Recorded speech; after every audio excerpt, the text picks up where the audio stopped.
Karena kasih kepada Tuhan kami ada di tempat ini sama-sama saat ini. Kami tahu tingkap sorga terbuka. Bapa sedang menikmati ibadah yang kami buat. Biarlah setiap pujian, pengagungan, Tuhan dipuaskan akan ini semua. Dan saat ini Tuhan, berbicaralah sekali lagi. Kami tahu firman-Mu berkuasa, firman-Mu pribadi-Mu, mengerjakan apa yang Tuhan mau untuk terjadi dalam kehidupan kami. Dan untuk itu kami hidup dan berdiri di hadapan Tuhan pada siang hari ini. Berperkaralah atas setiap kami ya Tuhan. Firman yang menyembuhkan, firman yang membukakan pikiran kami. Firman yang membuat mata roh kami melihat cakrawala kehidupan ini yang lebih luas lagi. Dan di hadirat-Mu kami tenang. Di hadirat-Mu kami puas. Mari Tuhan, apa yang Kau sudah urapi atas hamba-Mu itu yang boleh diimpartasi buat jemaat Tuhan sekalian. Gak ada satupun yang terlewat sia-sia. Semua mengalami lawatannya sempurna pada siang hari. Di dalam nama Yesus, biar kuasa itu bekerja dalam setiap kami. Bukan kuat dan gagah hamba-Mu, tapi karena hikmat yang dari Tuhan turun menaungi atas setiap kami. Dan kami percaya sesuatu yang dahsyat terjadi karena Tuhan di tengah kami. Yang percaya mari bersama katakan amin. Beri tepuk tangan buat Tuhan Yesus. Silakan duduk Bapak Ibu. Selamat hari Minggu, Shalom. Istilah flexing dalam 1 bulan terakhir ini sedang jadi trend in. Dari trending topik sampai akhirnya jadi topik bareskrim. Ya. Dari yang suka sampai akhirnya jadi pada sebagian takut. Ya. Awalnya saya bingung apa itu flexing, karena yang saya tahu flexing atau flex itu berhubungan dengan otot manusia, itu yang saya tahu. Kalau dikutip dari kamus Merriam-Webster, flexing itu merupakan sebuah aktivitas di mana seseorang menggerakkan ototnya sehingga menyebabkan kontraksi. Itu kalau di kamus Webster kita akan temukan itu. Dan itu yang saya pahami selama ini. Namun ternyata kata flexing tersebut juga memiliki makna lain sebagai kata populer yang cukup slang, ya, di mana kata ini terkait dengan tindakan seseorang untuk pamer, ya, atau membanggakan sesuatu, di mana ketika saya memantau sosial media, kata flexing memang jauh lebih banyak digunakan untuk merujuk pada sikap pamer. Walaupun sosial media adalah tempat pamer yang paling halal. Ya. Karena kalau Anda punya akun tapi tidak pernah posting sesuatu, sepertinya aneh. Anda punya kegiatan, ya. Jangan-jangan kegiatan Anda sibuk untuk melihat apa yang orang lain posting. Dan asal mula kata flexing itu muncul, arti kata flexing dalam bahasa gaul yang mana tahun 90-an itu artinya melenturkan otot, tapi justru hal ini menjadi metafora arti flexing yang kemudian berkembang menjadi istilah pamer. Dan di 2014, di mana rapper itu menyanyikan dengan judul No Flex Zone, ya, yang mana judul lagu tersebut itu diartikan sebagai area untuk orang-orang yang santai, bersikap seperti dirinya sendiri, nggak pura-pura, jadi pribadi yang berbeda. Ini malah jadi metafora yang agak sedikit berbeda. Nah, di mana akhirnya bicara kata flexing itu digunakan untuk orang yang suka memamerkan kekayaan yang sebenarnya tidak mereka miliki. Akhirnya kita mengacu kepada kesimpulan itu. Nah, tidak jarang memang si kegiatan flexing ini digunakan sebagai strategi marketing. sebelum 2 tahun pandemi ini, ada beberapa hamba Tuhan yang IG-nya kerjanya flexing. Saya nggak tahu 2 tahun terakhir ini berhenti flexing apa karena prihatin atau takut dikejar pajak. Ya, antara dua itu mungkin. Ya, antara prihatin atau ntar lagi gue yang di Uber nih. Gitu. Sampai kemudian beberapa tahun sebelum masa pandemi ini ada akun Instagram yang namanya Pastor in Style. Puji Tuhan saya nggak pernah ada di dalamnya. Itu artinya saya masih tampil seadanya berarti ya. Karena yang ada di Pastor in Style biasanya dibacain tuh dari dia punya OOTD ya kan. Topi harga berapa juta, kaosnya berapa juta, celananya berapa juta, sepatunya berapa juta, dan betapa miskin jemaatnya, kan begitu. Ya, ya gitu deh ya. Nah, ada dampak-dampak negatif dari urusannya flexing ini. Di mana hidup orang yang flexing itu biasanya cenderung akan semakin konsumtif. Ya, konsumtif itu berarti hal-hal yang memang enggak sepenuhnya dia perlukan. Yang kemudian bisa sampai kepada jadi nekat berhutang. Yang lebih rusak lagi adalah ketika flexingnya ini sepertinya kontennya kebaikan, tapi sebetulnya punya maksud yang lain. Ya. Saya nggak mau bilang kita jadi serba salah, karena lebih baik kita jadi serba benar. Ya. Karena serba salah itu punya orang yang ketakutan. Sementara Tuhan tidak kasih Anda dan saya roh ketakutan. Karena takutnya jadi serba salah kan begitu kan. Ya, jadi mau posting yang mana gitu. Mau posting yang pelayanan nanti katanya sombong, pamer. Ya. Mau nggak posting pelayanan, postingnya makan dibilang makan melulu. Ya. Mau yang mana gitu ya. Saya ada di salah satu akun sosial media saya yang di pertemanan, itu isinya orang muntah. Ya. Karena nih hamba Tuhan suka videoin kegiatan pelayanan pelepasan. Jadi setiap kali nonton, oe gitu kan, nonton oe lagi, wah. Pokoknya full penampakan setan kalah lah di situ. Ya. Nah, yang parahnya adalah memang ketika kebaikan-kebaikan akhirnya menjadi konten. Saya pikir Anda nggak asing dengan kegiatan-kegiatan yang seperti ini, yang bagi-bagiin duit lalu kemudian divideoin, ya bagi ini, bagi itu, lalu kemudian lu ntar habis ibadah fotoin gue ya, kirimin yang bagus. Ya. Ya. Nah, cara menyikapi, tapi memang kalau bicara cara menyikapi orang flexing sebetulnya nggak penting juga karena itu urusan dia. Kamu urus aja, kamu punya urusan. Nah, bicara soal si flexing ini, kalau bicara konotasinya pamer, yang apa yang dipamerkan itu kan harus sesuatu yang pastinya adalah sesuatu yang Anda dan saya bangga akan hal itu. Betul? Ya. Nah, faktanya orang hidup itu harus kuat.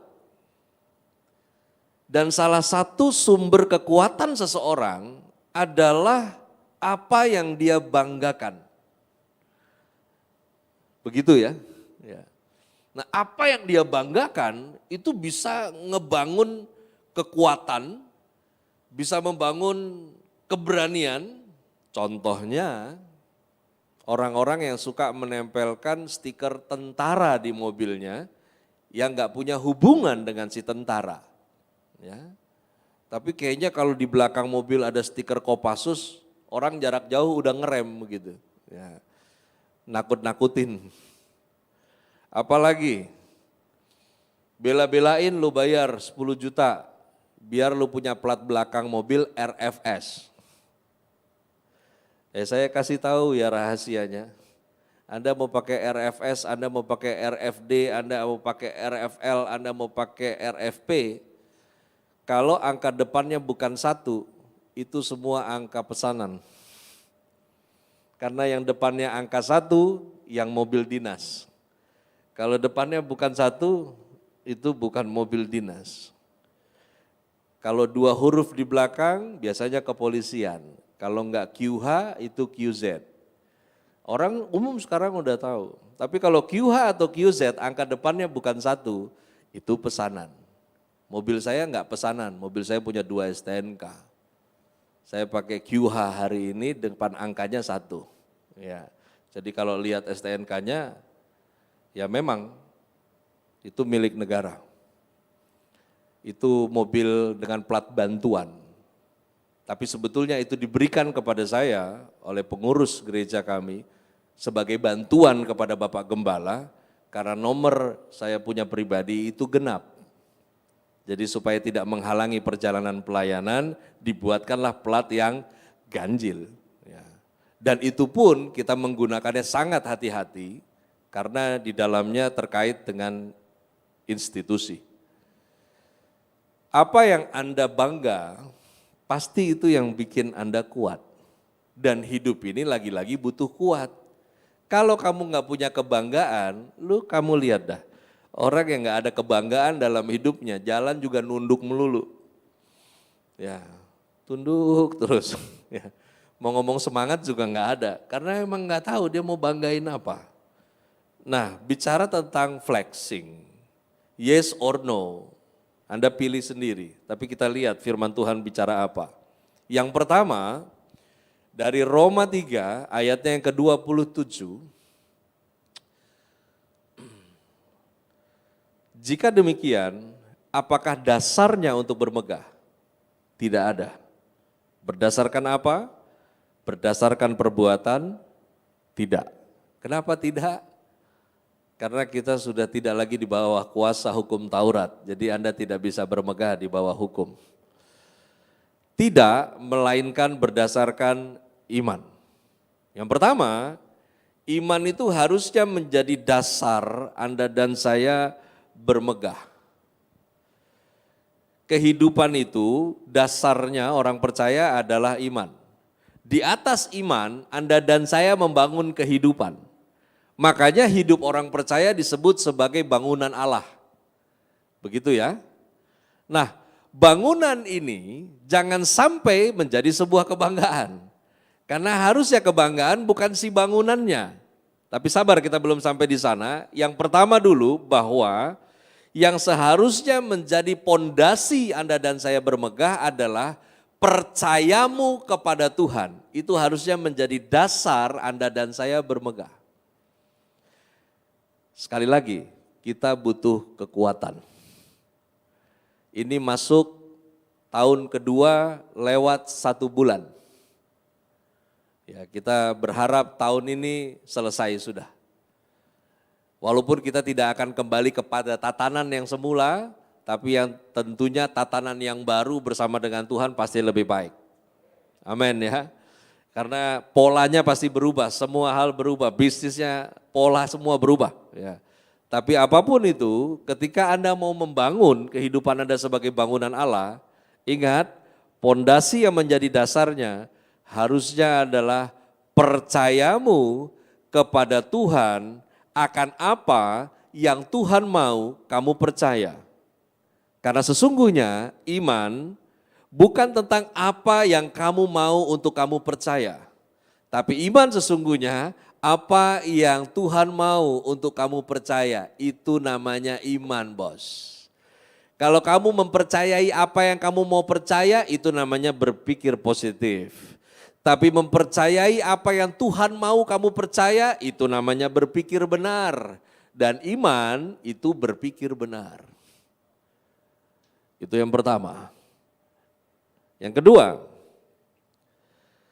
Tuhan itu harusnya menjadi sumber bermegah. Kalau sumbernya bukan Tuhan, sudah pasti kebanggaan Anda keliru. Kamu mau bangga apa yang bukan Tuhan, pasti satu hari nanti expired.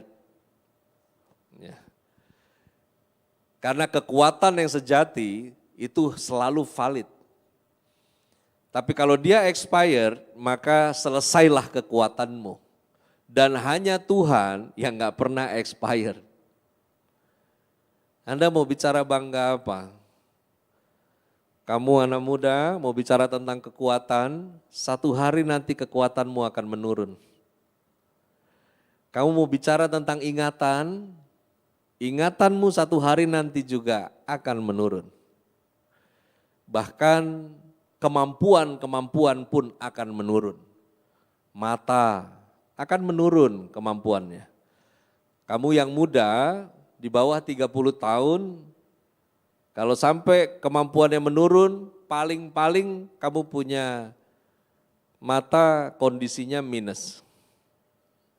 Ya, Pak Robert pasti plus. Nggak mungkin minus, karena bukan youth lagi. Ya. Tapi ini filosofinya kenapa?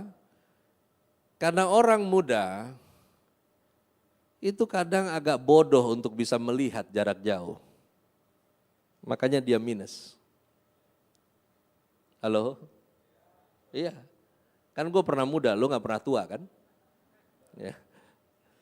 Nah orang yang sudah lewat dari 40 itu, kenapa dia jadi plus? Karena oleh kekuatan Tuhan, yang tua-tua dimampukan untuk melihat jauh dan menjadi kurang jelas melihat dekat. Secara filosofi kehidupan, kami yang tua dilatih untuk melihat jarak jauh. Enggak lagi disibukkan dengan hal-hal yang terlalu dekat dalam hidup ini. Begitu kan? Saya nggak tahu kalau di sini ada yang genetiknya cukup unik, mungkin di usia 55 Anda minus, saya nggak tahu. Ya. Tapi ini yang terjadi pada orang kebanyakan. Harusnya Tuhan jadi sumber bermegah. Anda mau bicara kulit, ada usia tertentu, kulit Anda udah gak bisa ditarik lagi, entah mau kemana ditarik. Ya mungkin 30-40 masih bisa dokter bantu tarik benang, mungkin masih bisa ditanam, tapi kalau 60-70 bisa-bisa ujung bibir ditarik sampai ujung telinga. Ya. Karena udah sakit kendornya cuy, ya kan mau kemana lagi. Ya. 1 Korintus 1 ayat 31, karena itu seperti ada tertulis, barang siapa yang bermegah, hendaklah ia bermegah di dalam Tuhan. Enggak salah Anda punya kebanggaan, tapi firman bilang, jadikan Tuhan kebanggaanmu. Karena hanya Tuhan yang enggak pernah expire. Galatia 6 ayat 14 tertulis, tetapi aku sekali-kali tidak mau bermegah selain dalam salib Tuhan kita, Yesus Kristus. Sebab olehnya dunia telah disalibkan bagiku dan aku bagi dunia. Bermegah dalam salib Tuhan kita, Yesus Kristus. Apa yang menjadi kebanggaan? Bukan penderitaan saudara. Karena seringkali satu paket Jumat Agung dengan Paskah bahasnya penderitaan Yesus terus kemudian direlated pada penderitaan manusia. Nggak nyambung. Karena Yesus yang disalib, Anda yang selamat, benar nggak? Makanya ada kalimat lebih daripada pemenang. Dari mana itu berasal? Ada pribadi yang berjuang untuk menang sebagai juara, tapi kamu yang diberi otoritas gelar itu. Makanya disebut lebih daripada pemenang. Ini sama seperti ada seorang petinju bertinju dan dia menang, tapi sabuknya dikasih kamu. Itu namanya lebih daripada pemenang. Makanya sesungguhnya Jumat Agung, Paskah, selebrasinya harusnya sukacita. Karena itulah momen di mana Tuhan berikan kemenangan buat yang percaya. Itu momennya. Memikul salib bukan memikul penderitaan yang Yesus pikul. Kalau kita masih paradigmanya ke sana, pantesan hidup lu susah gak jelas. Susah hati, susah jiwa gak jelas. Karena apa yang Yesus pikul, hari ini yang harus Anda dan saya pikul dalam konteks salib, adalah benefit dari salib itu. Di salib itu ada penebusan, di salib itu ada keselamatan, di salib itu ada pengampunan. Jadi kalau Anda dan saya disuruh pikul salib, itu artinya hiduplah selayaknya orang yang diampuni. Hiduplah selayaknya orang yang dibenarkan. Lah kalau sudah diampuni, dibenarkan, kenapa kamu sedih? Kan harusnya sukacita, toh? Harusnya begitu. Oleh karena itu, sumber kebanggaan harusnya Tuhan, bukan yang lain. Di Roma 15 ayat 17 katakan, jadi dalam Kristus aku boleh bermegah tentang pelayananku bagi Allah. Harusnya buat kamu yang terlibat, mengambil bagian dalam pelayanan pengembalaan, dalam pelayanan jemaat, ini bukan beban, tapi ini kebanggaan. Dan harusnya semua tekanan, tanggung jawab yang diberikan kepada kamu di dalam pelayanan gereja, harusnya itu menjadi kekuatanmu. Ingat, apa yang kita bangga, harusnya itu menjadi kekuatan. Kan aneh kan, kalau apa yang Anda banggakan, terus kemudian itu menjadi beban. Sepertinya ada take it for granted di situ.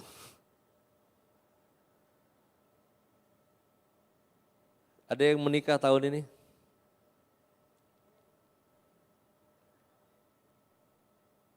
Paling tidak ada nilai kebanggaan lah dengan calon pasanganmu, benar nggak? Ya, makanya kamu nikahi kan? Ya.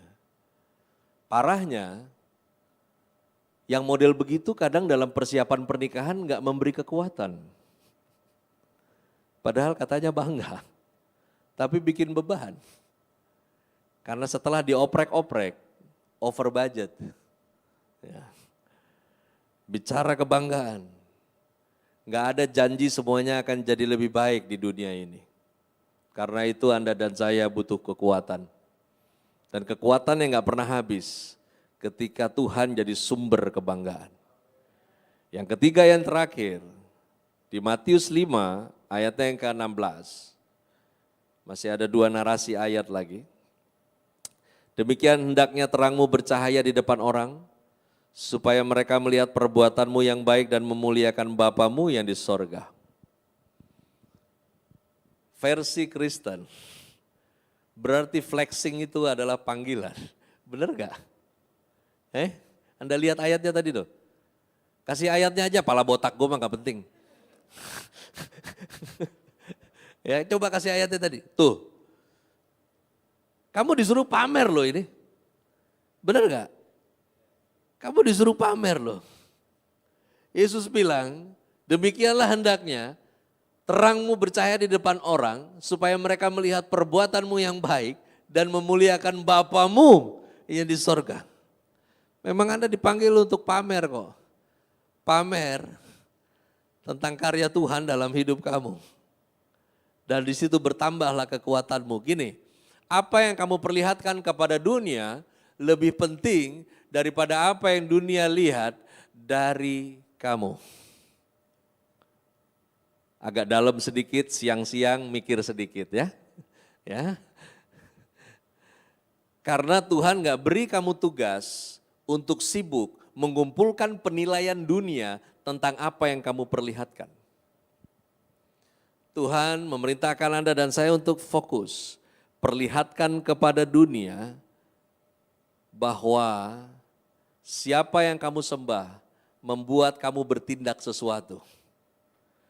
Dan tindakanmu karena kamu mempercayai Dia. Ini yang saya katakan, enggak penting apa yang dunia lihat dari kamu. Yang penting apa yang kamu perlihatkan kepada dunia. Jadi sekarang yang punya akun sosmed, nggak usah serba salah lagi, serba benar aja. Ya, Anda cuman fotoin kamu punya Indomie gitu nggak apa-apa. Ya. Captionnya jangan lupa, selalu Tuhan ada di situ. Captionnya itu loh jangan lupa. Ya. Sekalipun mie instan bersama dengan Tuhan tetap luar biasa. Loh, Kan begitu ya. Loh, ini captionnya yang penting. Yang masalah nanti orang nilai, alah Indomie aja. Loh, bersyukur dalam segala perkara itu penting toh.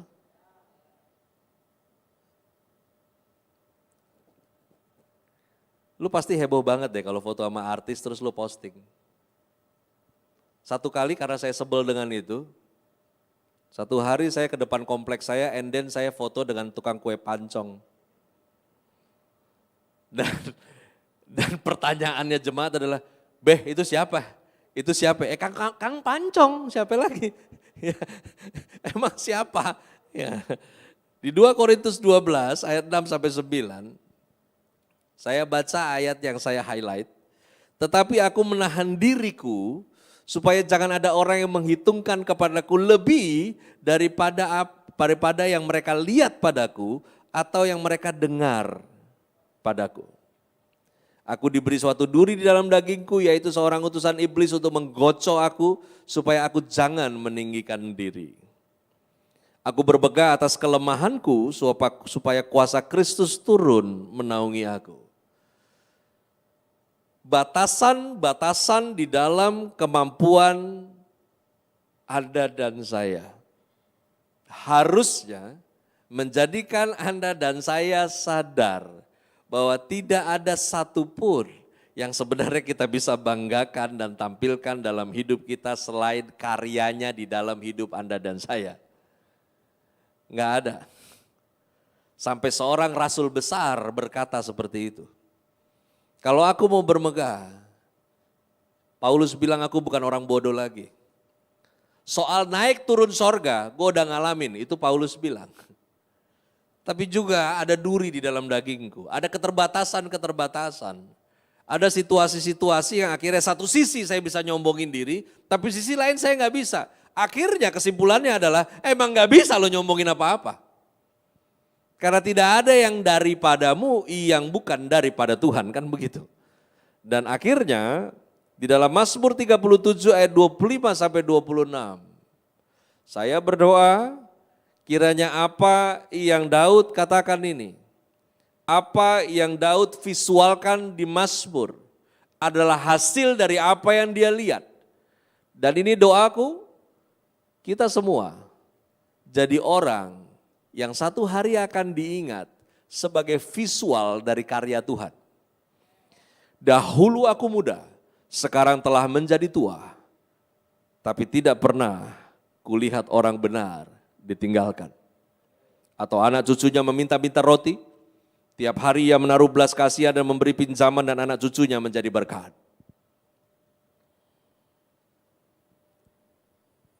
Singer kita yang cowok ini namanya siapa? Hah? Jamin. Jamin. Benar dijamin. Oke. Perhatikan ya. Dahulu aku muda, sekarang telah menjadi tua. Tapi tidak pernah kulihat jamin ditinggalkan atau anak cucunya meminta-minta roti. Tiap hari ia menaruh belas kasihan dan memberi pinjaman dan anak cucunya menjadi berkat. Satu hari nanti sejarah hidupmu akan ada yang baca begitu. Dahulu aku muda, sekarang telah menjadi tua, tapi tidak pernah kulihat Robert ditinggalkan atau anak cucunya meminta-minta roti. Tiap hari ia menaruh belas kasihan dan memberi pinjaman dan anak cucunya menjadi berkat. Ini doa saya juga. Terjadi dalam kehidupanmu. Satu hari nanti namamu dibaca seperti ini. Karena kebanggaanmu adalah Tuhan, bukan kamu. Dan ini yang Tuhan mau. Hidup Anda dan saya kebaca sama banyak orang. Ada Tuhan di situ. Dan bukan tentang kita lagi, tapi tentang Kristus yang hidup di dalam setiap kita. Mari kita berdoa. Terima kasih ya Tuhan. Kami bersyukur dengan perjalanan hidup kami bersama dengan Engkau. Dan baiklah sampai kapanpun kami boleh seirama denganmu. Karena dunia ini berjalan dengan ketukan yang sangat false. Kami yakin dan kami tahu dan kami percaya bahwa semakin kami mendalami, semakin kami mengenal, semakin kami tidak terikat oleh apapun selain Tuhan, kami semakin merdeka. Dan untuk itu kebenaran pada siang hari ini kiranya menjadi rema yang terpatri di dalam pikiran dan hati kami. Dan ini menjadikan kami kuat, boleh melewati semuanya.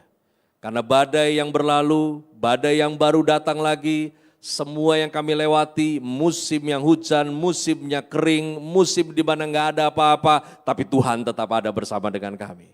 Karena itu mulai hari ini dan sampai kapanpun, hanya Tuhan yang kami megahkan, nggak ada yang lain. Kalau ada yang kami harus bahas panjang dalam hidup kami kepada banyak orang, hanya Yesus saja, nggak ada yang lain. Dan kiranya gereja ini boleh berhasil untuk bikin Yesus terkenal. Bukan tentang pelayanan kami, tapi tentang Yesus saja. Dan untuk itu Tuhan berperkara dalam hidup kami. Makasih buat hari ini. Makasih buat kebenaran-Mu. Makasih buat pribadi-Mu. Kami rindu hidup kami di masa depan akan terbaca seperti apa yang Tuhan perintah. Hendaknya terang-Mu bercahaya bagi banyak orang. Dan banyak orang bisa lihat Yesus jelas di dalam kehidupan-Mu. Enggak ada halangan, enggak ada gambar yang buram. Orang bisa lihat Kristus jelas dalam hidup kamu. Dan itu terjadi mulai sekarang. Di dalam nama Yesus, yang percaya, mari bersama katakan amin. Beri tepuk tangan buat Tuhan Yesus.